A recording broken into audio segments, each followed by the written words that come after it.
Buenos días a Un Café con José Noguera. Hoy haré una presentación especial, ya que en vez de la tradicional charla, les mostraré una presentación que me pareció muy interesante y que vale la pena que vean sobre la hiperinflación, con especial énfasis en el problema de la única hiperinflación que existe en este momento, que es la hiperinflación en Venezuela. Esta presentación la realicé en un foro sobre hiperinflación y reconversión monetaria que organizó la Organización de Profesionales del Frente Amplio de Venezuela. Espero que sea de gusto para todos ustedes. Vamos a suponer que tenemos una inflación bajita, ¿no? Bajita, que llamamos bajita, digamos 10%, que la queremos bajar digamos al 2%. Entonces, como desinflar significa disminuir la demanda, entonces básicamente por el diagrama de esa oferta y demanda, el efecto es este. Es decir, yo aquí tengo en este eje inflación, en este eje tengo producción, la inflación baja y la producción disminuye. Ese es el gran miedo que le tienen los gobiernos a pelear contra la inflación, porque fíjense que sí, hay un beneficio de inflación, pero disminuir la producción implica aumentar el desempleo. Y ese aumento en el desempleo puede ser fastidioso. Seguimos. Al principio disminuye la producción y el empleo. Esto puede durar un buen rato, dependiendo de muchas circunstancias, las cuales yo no voy a ponerme a explicar en este momento, pero las puedo ilustrar con dos ejemplos. Un ejemplo puede ser, por ejemplo, supongamos que el objetivo es llegar a 2%. ¿Okay? Un ejemplo puede ser el caso de España. En el caso de España, eso duró casi una década. Ese periodo de llegar aquí, quedarse estancado un buen rato y empezar a crecer muy lentamente hasta llegar nuevamente aquí. Lo bueno de esto es que, bueno, en el caso de Estados Unidos en el 80 o en el 90, eso fue un proceso más o menos parecido. La gran ventaja de Estados Unidos es que ellos tienen su propia política monetaria, que España no la tiene. España tiene que sujetarse a la política monetaria de la Unión Europea. Y ellos tienen un montón de rigideces que no tiene Estados Unidos. Por eso en Estados Unidos fue mucho más rápido este mismo proceso. Entonces, los gobiernos evitan hacer esto porque el problema de los gobiernos es que van a perder las próximas elecciones. Entonces dicen, bueno, yo desinflo, pierdo las próximas elecciones y el gobierno que venga, que es la actual oposición, entonces agarra el beneficio de eso. Eso ha ocurrido muchas veces en la historia. Un caso muy notorio, por ejemplo, cuando Bush papá, pierde las elecciones después de ganar la guerra de Irak, hay una recesión en Estados Unidos que la provocó el hecho de que tuvieron que desinflar. Hay una recesión y gana Clinton. Y bueno, y Clinton tomó los créditos de una gran expansión económica. Y así pasó con Blair, pasó con Lula. Lula fue un gobierno muy malo. La ventaja de Lula, y eso se reflejó después cuando llegó Dilma, la ventaja de Lula es que agarró los créditos de desinflar la economía que hizo Cardoso. Entonces, claro, de eso viene una expansión con inflación baja, ¿no? Entonces, claro, el gobierno futuro agarra esta línea plana con inflación baja y creciendo rápidamente. Entonces, los gobiernos no quieren eso.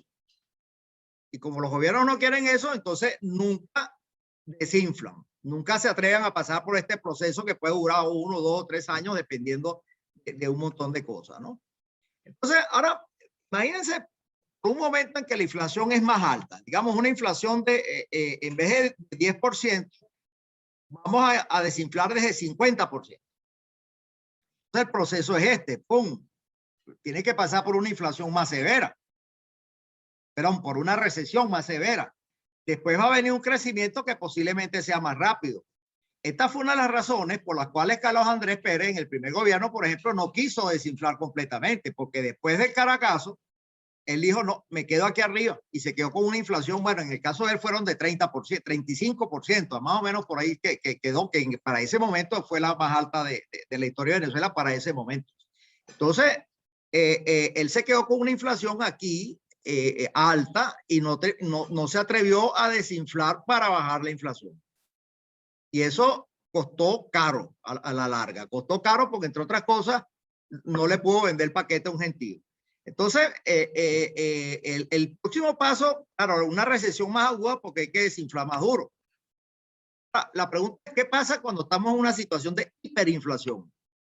No estamos aquí, no estamos en 10, no estamos en 50, sino estamos en, no sé, 1 millón como, o en 10.000, ¿no? Entonces, posiblemente ustedes creerán que el ajuste es terriblemente grave, peligroso y que mete miedo. Pero la verdad es esta. Este proceso de recesión te trae la economía a un punto como este. Y aquí termina de desinflar. Y hay muchos episodios de hiperinflación que de una hiperinflación anual, no sé, de 1 millón, bajas a 15% y termina de ajustar en 1 o 2 años más y lo llevas a 2%. El ajuste es rapidísimo. O es rapidísimo en el sentido de que bajas durísimo sin un costo tan grave en términos de recesión. Que no sé cuánto tiempo una economía entra sale o entra en hiperinflación. Ciertamente, ese término de hiperinflación y esa barrera de los 50%, quien la propuso inicialmente, el primero que trabaja en eso y que propone eso fue un economista estadounidense de nombre Philip Kagan, profesor de la Universidad de Columbia. Y él dice, bueno, para efectos estadísticos y para escoger las economías que a juicio de él deberían estar en hiperinflación, él decía, bueno, vamos a suponer que las que tienen 10% perdón, las economías que han tenido una inflación de 50% mensual durante un periodo de, no me acuerdo si dijo 10 o 12 meses, si eso ocurre, están en hiperinflación. Pero realmente eso se ata y bueno, después han habido personas que dicen que son 6 meses, que son 10 meses, o que es más o menos, y hay otros que no dicen que es 50, sino que tiene que ser 30. Pero esas son medidas que no es porque tenga 50 y no 49,9, entonces no estás en hiperinflación. Realmente eso no es el punto. El punto es que cuando la economía cae de un punto, por ejemplo en este caso, lo que hace que esto ocurra es que para que los precios no suban tanto, la economía viene de una inercia, ¿ok? Los precios suben 50%, los costos suben 50%, los precios suben 50%, los costos suben 50%, y en una de esas, y el gobierno alimenta eso aumentando la liquidez en 50% todo el tiempo. Entonces, ¿qué pasa? Que de golpe el gobierno dice, bueno, yo no alimento más la liquidez. Entonces no hay plata para pagar eso. Sin embargo, el que vio subir sus costos 50% va a subir sus precios 50%. El problema es que no hay gente para comprar. Entonces, por eso es que restringe la demanda. Y entonces, ¿qué pasa? Que después viene una inercia, porque yo subo 50, pero el que me compra a mí recibe un aumento de 50, entonces el otro quiere subir 50, pero no te dejan subir 50 porque no tienes compradores y empiezas a bajar poquito a poco. Hay mucha resistencia a que la inflación es menor, porque nadie quiere ver sus precios bajar, todo el mundo quiere ver sus precios subir, entre otras cosas porque tus costos están subiendo. Entonces, eso es lo que hace que esta inercia sea pesada, y esto es lo que hace que esto sea lento al principio. Pero ¿por qué cuando hay hiperinflación es un proceso tan veloz? Un proceso veloz, la inflación corre tan rápido que usualmente la gente pierde el sentido de la rigidez basado en sus costos, sino que utiliza alguna referencia, algún otro precio de referencia para medir cuánto suben los precios, porque como suben tan rápido, entonces usualmente lo que hace es que se indexa. Digamos, antes, en la época de la hiperinflación alemana, etcétera, te indexabas al oro o a cualquier otra de esas cosas. Hoy en día todo el mundo se indexa fundamentalmente al dólar. Entonces dice, ¿cuánto cuesta el precio del dólar? ¿Subió 5%? Bueno, sube el 5% a los precios. Automáticamente te indexa.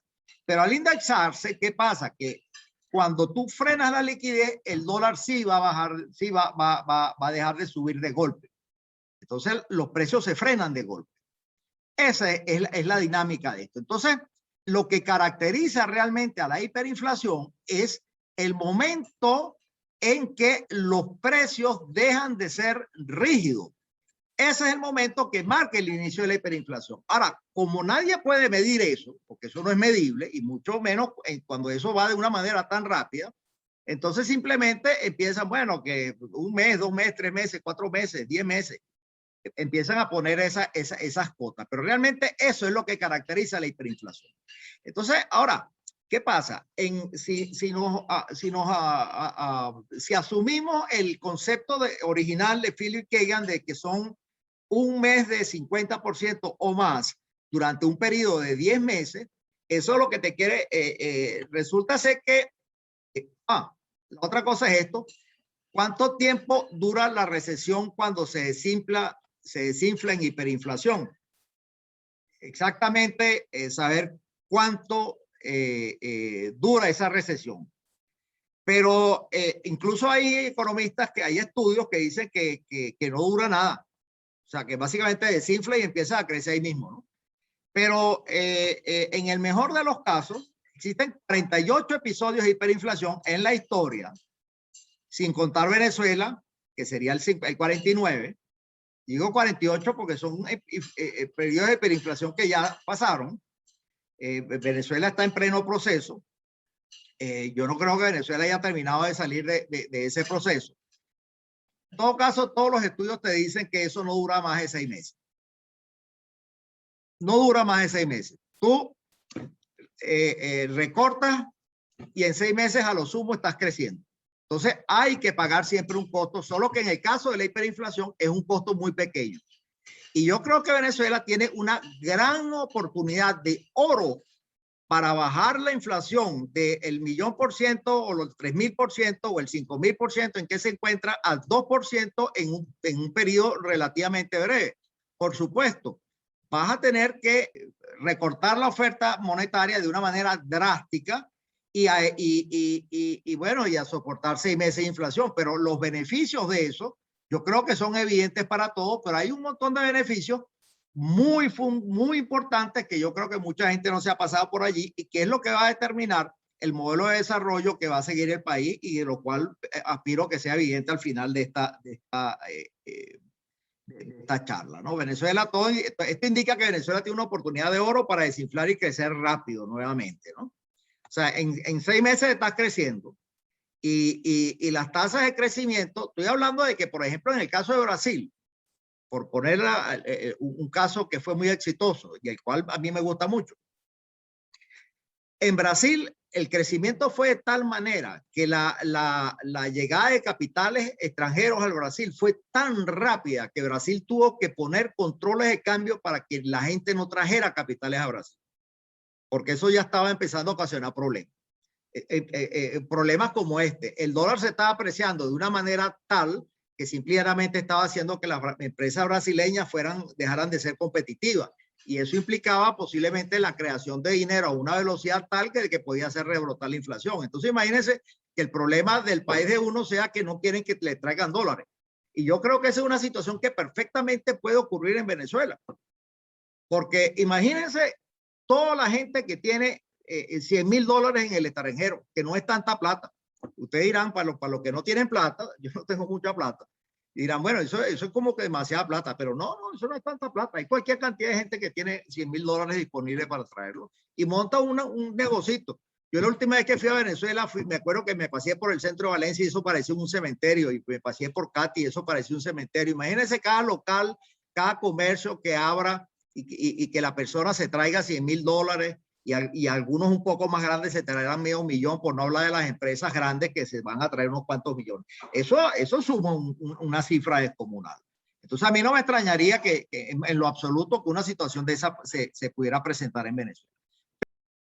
Antes de ir para acá, ¿por qué los gobiernos en el caso de Venezuela no se atreven a hacer eso? Y de hecho yo he hablado con gente incluso que tiene potencialidad de ese gobierno y le tienen miedo a un ajuste. Y el problema es que te dicen, bueno, pero es que, por ejemplo, PDVSA, que da pérdidas gigantescas, a PDVSA lo financia la impresión de dinero.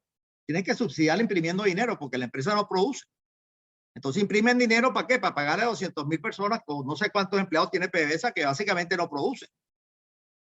Entonces él dice, bueno, pero ¿cómo voy a votar yo a 100.000 personas para recortar la impresión de dinero?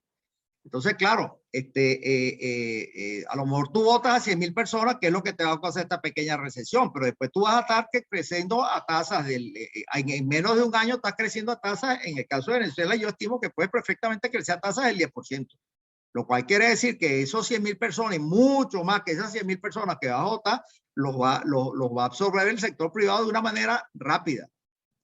Entonces, claro, eso es un costo que la sociedad tiene que pagar. ¿Cuál es la opción a no pagarlo? Quedarnos en el 5.000% en que estamos, o peor aún, bajarlos a 50%, que es lo que proponen muchos, diría que la mayoría, y quedarnos estancados en una situación de este tipo. Entonces nunca vamos a llegar al 2% de objetivo que hay que plantearse. Y ahora más tarde creo que va a ser muy claro por qué tiene que ser 2%. No puede ser 5, ni 10, ni 20, ni menos 50. Tiene que ser 2%. Y entonces, claro, pero si tú lo bajas y te estancas en el 50, que fue lo que pasó con Carlos Andrés en el primero, después de desinflar, te toca pasar por un periodo de recesión larga, que te puede durar desinflar 3, 4, 5 años. A lo mejor no son tantos, pero menos de 2 años dificulto que esa recesión vaya a ocurrir, vaya a durar menos de 2 años. Entonces estás en una trampa la cual tú no quieres estar, en la cual esa trampa se te hace incluso mucho más difícil controlar ese animal que se llama la inflación. Entonces vamos a ver ahora cómo se puede desinflar de manera exitosa. Especialmente la clave está en vencer la rigidez. Aquí la clave está en utilizar un ancla. Por lo menos los alemanes, durante la hiperinflación alemana, ellos utilizaron un marco de oro en esa época. Acuérdense que el oro era el patrón. Y ellos, había un marco de oro que existía antes de la guerra mundial y que desapareció, y ellos se anclaron a ese marco de oro. Básicamente se anclaron al oro. Y al anclarse al oro, claro, los precios se fijaban en oro, incluso contra una promesa, ni siquiera se indexaron al oro. Se indexaron a una promesa de pago en oro y emitieron un nuevo billete con la promesa de pago en oro. Crearon un banco central independiente del gobierno que dio credibilidad a que eso iba a ser así. Y eso fue lo que le permitió a los alemanes decir, ah, no, bueno, si eso es así, entonces un banco central creíble, yo le creo, y por lo tanto, si el Banco Central me dice que la inflación no va a subir, es porque no va a subir. Entonces tú calmas las expectativas de que hay inflación y la presión a que los precios suban para indexarse a la inflación futura. En el caso nuestro, yo creo que lo correcto sería indexarse al dólar. Ahora, esa indexación no puede ser permanente, tiene que ser algo temporal.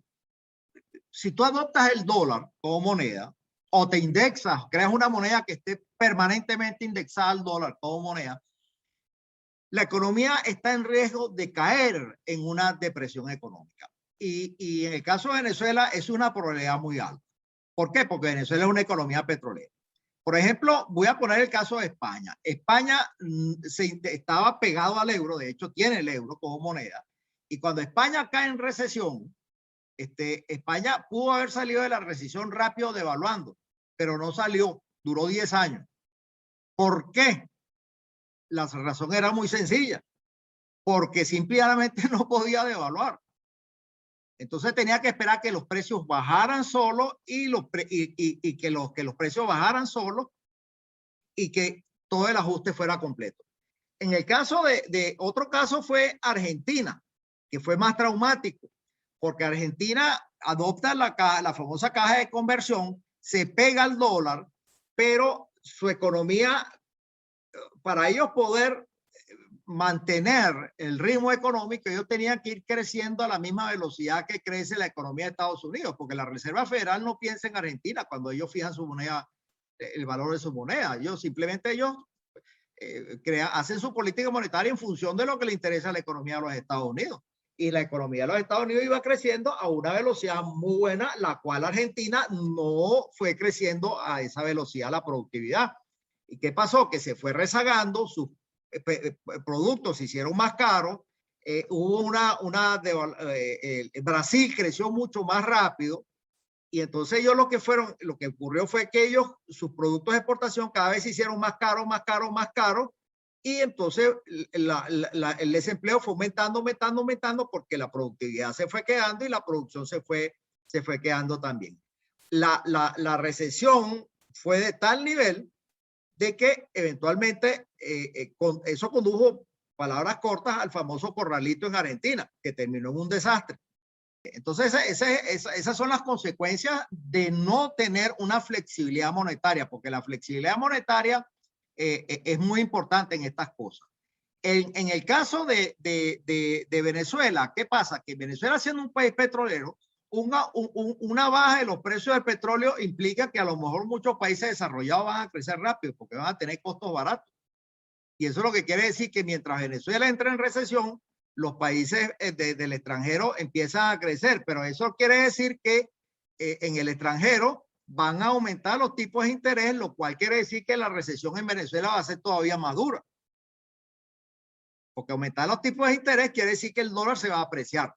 Entonces, vamos a tener una moneda cada vez más apreciada. Y entonces eso para nosotros básicamente nos va a colocar en una situación parecida a la situación española, lo cual es terrible, porque no tienes un arma monetaria sobre cómo combatir ese problema, que lo combates muy fácilmente si tienes una política monetaria acertada, que en este caso básicamente lo que tienes que dejar que el bolívar se deprecie. Esta dolarización básicamente cumple un solo papel. Es el papel de controlar la inflación para que la gente se le meta en el cerebro que la inflación está en los niveles de la inflación de los Estados Unidos y que tu moneda, digamos, está básicamente indexada al dólar. Ahora, hay formas de hacer esto sin que necesariamente crees una moneda. Ahora, eventualmente vas a tener que crear una nueva moneda y ahí sí hace falta una reconversión en ese momento, tal cual como se está planteando ahora, pero con un esquema monetario muy distinto. Básicamente, uno tiene que irse a una independencia sincera del Banco Central y adoptar políticas creíbles, como por ejemplo el esquema de metas de inflación. El cual, bueno, eso sería objeto de otra charla distinta, pero en el cual básicamente son mecanismos bajo el cual el Banco Central se maneja con criterios de transparencia y rendición de cuentas. Rendición de cuentas y transparencia. Eso sería transparencia. Eso sería y claro, hay que poner un nombre nuevo. Yo puse el Bolívar Democrático por decirle un nombre, pero puede ser cualquier nombre, ¿no? Es el criterio. Y una vez que se adopte la nueva moneda, el sistema tiene que incluir un sistema de tipo de cambio flexible, como es en todos los países del mundo, con una política monetaria que tenga como objetivo mantener la inflación en 2%, de forma tal de que podamos competir de manera sana con los países del resto del mundo. Entonces, vamos a ver qué pasa primero si no se desinfla. Bueno, Venezuela seguirá siendo un país petrolero. ¿Por qué? Porque el sector privado difícilmente va a poder competir con el extranjero. Difícilmente. Siempre habrá algún rubro, no sé, Polar. Y sin embargo, Polar no tiene una gran presencia. Realmente no hay ninguna empresa privada que tenga una gran presencia en el extranjero, ninguna empresa privada venezolana. Hay empresas privadas que compiten con Colombia o por aquí por la región y tal, pero que tengan una gran presencia en el extranjero, muy pocas, ¿no? Básicamente Venezuela va a seguir siendo en lo esencial un país petrolero. De hecho, hay un una interpretación equivocada de lo que, por ejemplo, ocurrió durante el periodo de Pérez, que la gente dice, no, durante Pérez la economía creció mucho, ciertamente la economía creció, pero no fue por el sector privado. El sector privado creció por el efecto multiplicador del gasto público. Y el gasto público lo motorizaron dos cosas. Primero, que el precio del petróleo se recuperó y después que la producción petrolera se recuperó. No hay que olvidarse que la gran depresión de Venezuela comienza en el año 70 cuando se nació con la primera nacionalización, cuando la producción petrolera baja de casi 4 millones y llega hasta 1,5 millones a mediados de los 80. O sea, básicamente se bajó hasta la mitad la producción petrolera. Entonces, quiere decir que si no se desinfla, no necesariamente nos va a ir mal, a lo mejor nos va a ir muy bien con una inflación de 50. Lo que pasa es que siempre vamos a estar dependiendo de los vaivenes de petróleo con un país con crisis recurrentes de vez en cuando monetarias que son muy fastidiosas, ¿no? ¿Qué pasa si se desinfla? Básicamente el sector privado va a poder competir internacionalmente. Y aquí voy a venir con otro concepto. El concepto clave es un concepto que se llama la tasa de interés real. La definición exacta es esta. La definición que se usa en teoría económica. Es la tasa de interés nominal dividido por la tasa de inflación. Lo que pasa es que esta tasa en Venezuela, me acuerdo que cuando Pérez, y todavía creo que todavía existe ahí, se decía mucho, no, es que es la diferencia entre la tasa nominal y la tasa de inflación. Falso. Lo que pasa es que cuando la tasa de inflación es pequeña, 2%, 4 entre 2, es lo mismo que 4 menos 2. Es 2.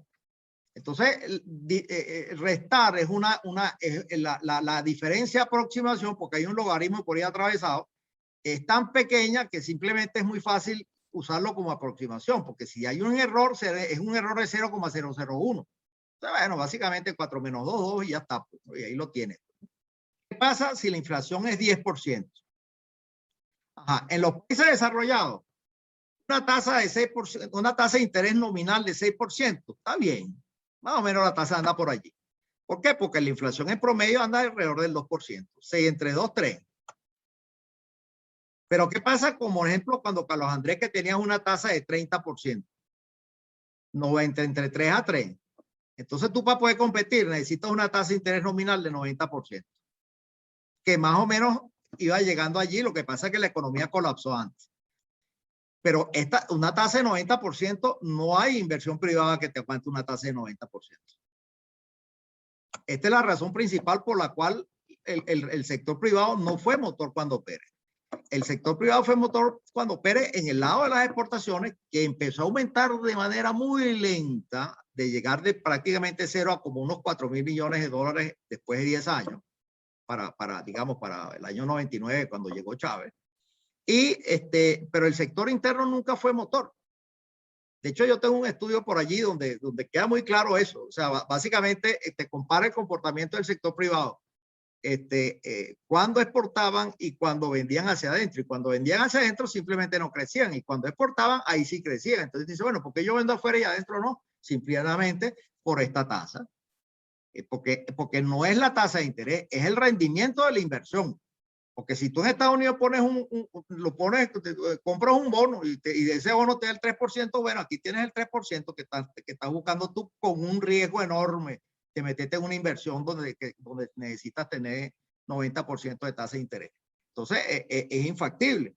¿Qué pasa si nos quedamos con una inflación de 7.000, de 3.000?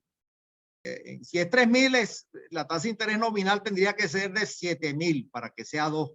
Para que sea 2, no, estoy hablando de 3. Ah, no, 3. Entonces más todavía. Tendría que ser una tasa de 9.000 para llegar a 3, ¿no? Una tasa de, no hay inversión privada que te dé 9.000% de renta.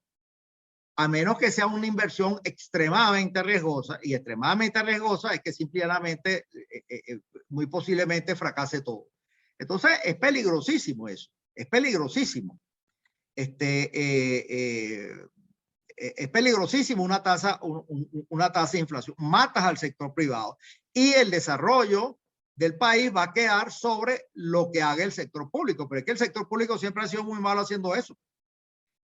Básicamente, este es el principal mensaje que yo quiero enviar. ¿Entiendes? Que la inflación no es nada más una cosa de que vamos a controlar la inflación porque la inflación es mala. No, es que la inflación simplemente te mata la economía.